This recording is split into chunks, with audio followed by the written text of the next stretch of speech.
Je vous pose la question, quel est le premier retracement possible à trader dans une tendance?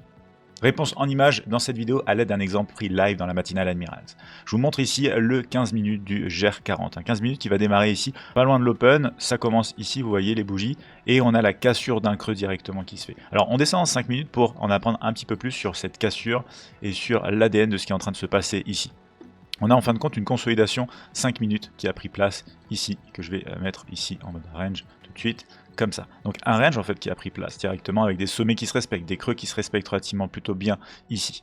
Et à partir de là, on est dans une phase de breakout. La phase de breakout, c'est une phase assez agressive parce qu'on n'est pas sûr que le breakout soit le bon, c'est-à-dire qu'on a des fausses cassures qui arrivent. Donc ce que j'aime faire ici, c'est attendre un retracement. Et ce retracement, on est en train de l'avoir ici. Je descends même en 1 minute et vous allez voir le détail ici de ce retracement parce qu'en fait, ce retracement, il intervient dans la zone de structure aussi breakée, c'est-à-dire borne basse de zone de range. On vient, on reteste ici et du coup, je vais pouvoir avoir un déclenchement, vous le voyez ici, avant même directement le test concret autour des 115, j'ai eu une réaction ici en 2 temps, ça m'a suffi, et ensuite du coup j'ai un stop de 25 points pour un TP1 de 25 points, j'aurais bien aimé tenir le trade, je vous avoue, plus longtemps, vous le voyez juste là, mais c'était la fin de séance à 10h, heure du coup de fin de séance de la matinale Admirals.